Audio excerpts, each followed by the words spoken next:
Buckingham Palace likes to pretend that scandal passes over its honey-coloured stone like a summer cloud, that the crown is granite while gossip is mist. Yet the hurricane, currently rattling the Regency windows of St. James's Park, is no ordinary tabloid squall. What began as a single illicit audio file, Andrew Parker Bowles's tremulous memoir for Family Is Only, has mushroomed into a constitutional migraine, whose aftershocks threaten to topple centuries-old certainties about money, marriage and the monarchy's moral right to reign. A palace in panic.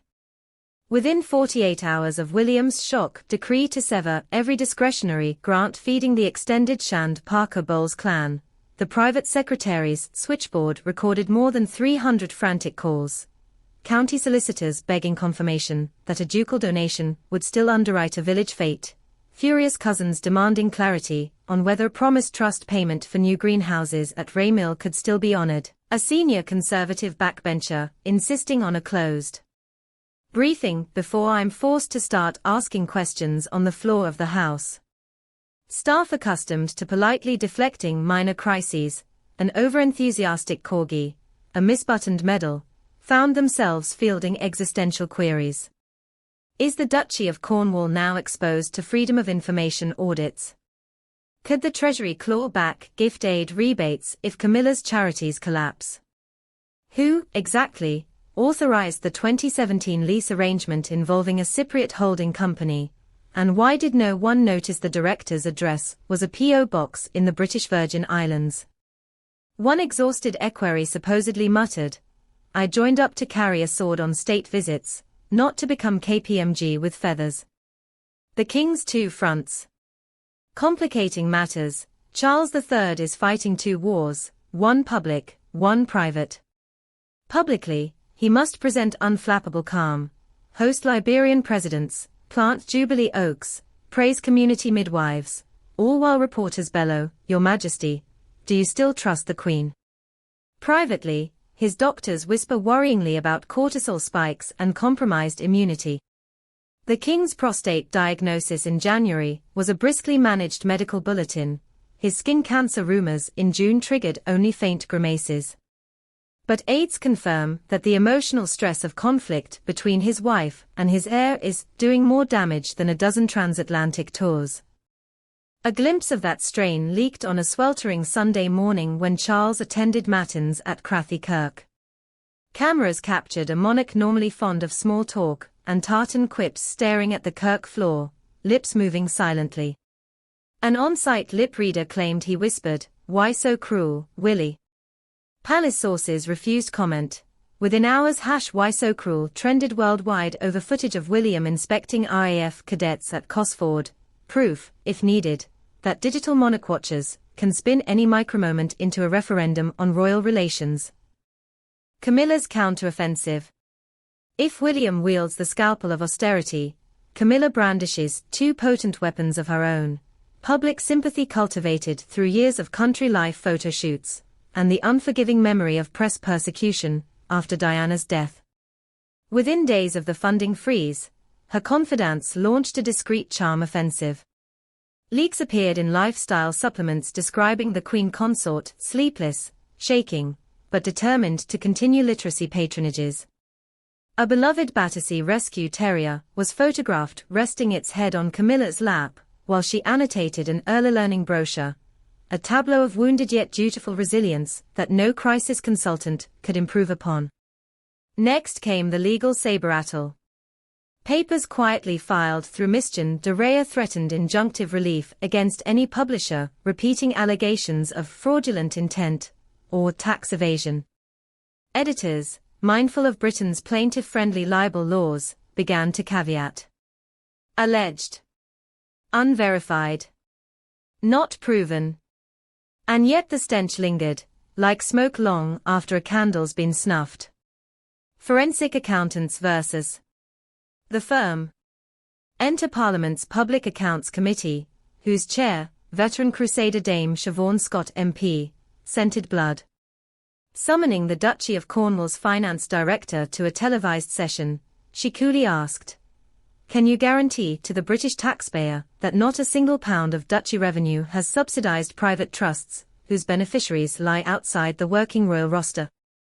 Sweat dotted the civil servant's brow. The reply, "I believe so, Dame Siobhan, but I shall need to check the schedules," was instantly clipped for TikTok. #check the schedules topped UK searches for 18 hours. Opposition MPs smell Republican PR gold. A leaked cross-party letter now urges the National Audit Office to probe historical leaks, loans, grants, or deferred payment mechanisms linking royal estates to entities domiciled in zero-tax jurisdictions. Should that audit proceed, barristers predict a courtroom showdown testing the ancient concept of crown immunity itself. Public mood, adrift but watching. Pollsters at Survation recorded a 7-point jump in the Abolish the Monarchy camp inside one fortnight, small but significant, given the institution's usual Teflon resilience. More worrying for the palace, the largest shift came among 45 to 64-year-olds, core coronation watchers, not easily swayed by Twitter storms. Focus groups cite financial hypocrisy more than personal scandal.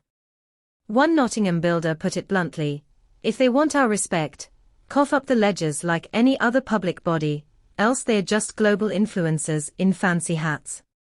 William and Catherine, a strategic silence.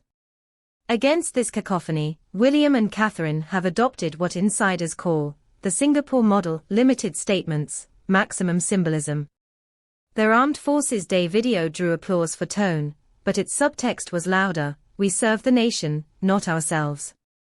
That montage included Catherine's 2017 visit to a therapy dog program for PTSD veterans, footage resurfaced precisely when headlines screamed Queen's trusts under fire. Royal media maestro David Watkins couldn't have scripted a shrewder contrast.